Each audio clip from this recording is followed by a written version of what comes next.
Donc pour l'analyse complémentaire du système de récupération de pluie, donc il faudra se baser sur différentes choses. Alors déjà, on va parler de pluviométrie. Donc comme je le disais, elle peut être variable en France, donc elle peut aller de moins de 500 à plus de 1000, 1400. Donc encore idem pour les dom-toms où il peut y avoir des fortes précipitations. Donc qu'est-ce qui va influencer la pluie? Donc il y a différents facteurs.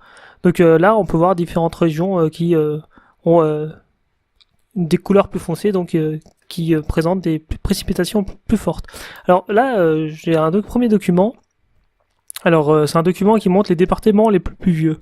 Alors c'est quand même quand on parle d'un département, ça peut être assez différent au sein du département avec des microclimats et des différences au niveau de est, ouest, au niveau de l'étendue du département. Donc là, dans les plus pluvieux, euh, là, c'est pas tout à fait exact ce chiffre car il s'est basé sur une année. Il faudrait se baser déjà sur une station météo avec au moins 30 ans de relevé.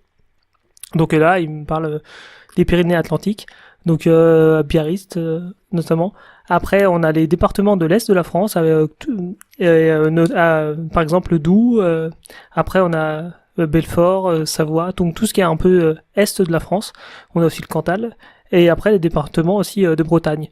Donc, une des idées reçues, souvent, c'est qu'il pleut beaucoup en Bretagne. Donc, c'est quelque chose à nuancer. Je vais vous montrer pourquoi. Là, on a la pluviométrie. Donc, par exemple, là, on va à différentes classifications et on voit que, par exemple, à Pontarlier ou à Biarritz, il va pleuvoir plus qu'à Brest, mais il y a un autre facteur qui est noté, c'est le nombre de jours où la pluie est supérieure à 1 millimètre. Donc, c'est l'intensité également des pluies et la fréquence qui est importante.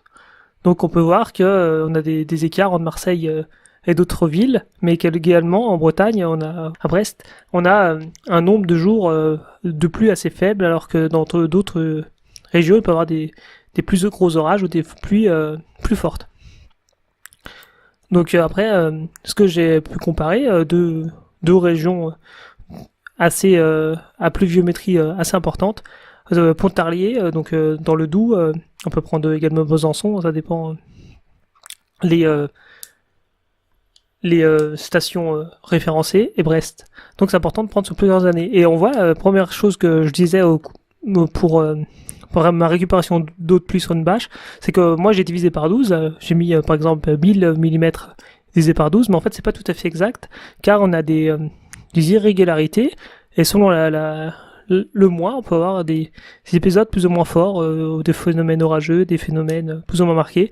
Et par exemple, sur un climat plutôt continental, en mois de novembre, décembre, janvier, février, on a plus fréquence, plus de neige par exemple. Et donc, comme je le disais sur la première partie, c'est qu'il y a des mois qui vont être plus ou moins intéressants pour la pluie.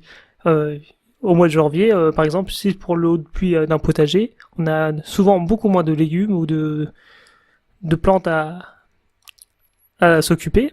En plus, l'évaporation, le TP va être beaucoup plus faible, car la température sera plus faible, donc au final, ça sera moins intéressant de récupérer de l'eau en hiver, surtout que s'il y a de la neige et qu'on a un système de bâches tendues, on peut vraiment, avec le poids de la neige, tout abîmer.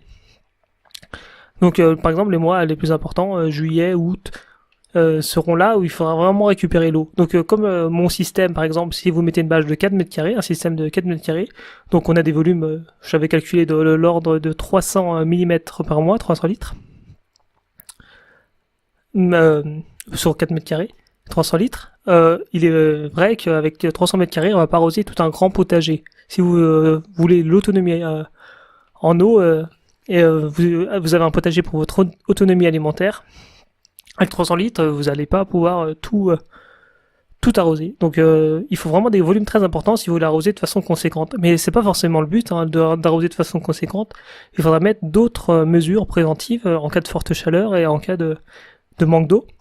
Donc notamment le paillage, ça peut être abriter un peu ces jeunes semis.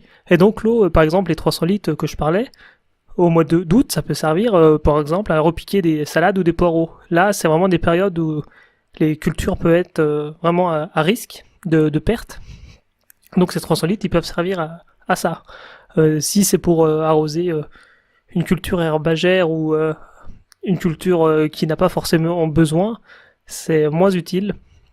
Et donc c'est intéressant pour sauver vraiment une culture, c'est vraiment il y a canicule et sécheresse conjuguées ensemble. Donc après j'avais différentes choses, par exemple là, j'avais l'un des départements les plus pluvieux, l'est de la France. Alors c'était intéressant de voir les microclimats et les climats continentaux comme Mout, qui est considéré comme le village le plus froid de France. Donc il y avait autre chose aussi. Donc des fois on peut également trouver des diagrammes, des graphiques combinant deux choses en même temps, donc la pluie et la température. Donc c'est intéressant. Donc ça peut se faire sous Excel en prenant deux formes différentes pour bien ne pas se différencier.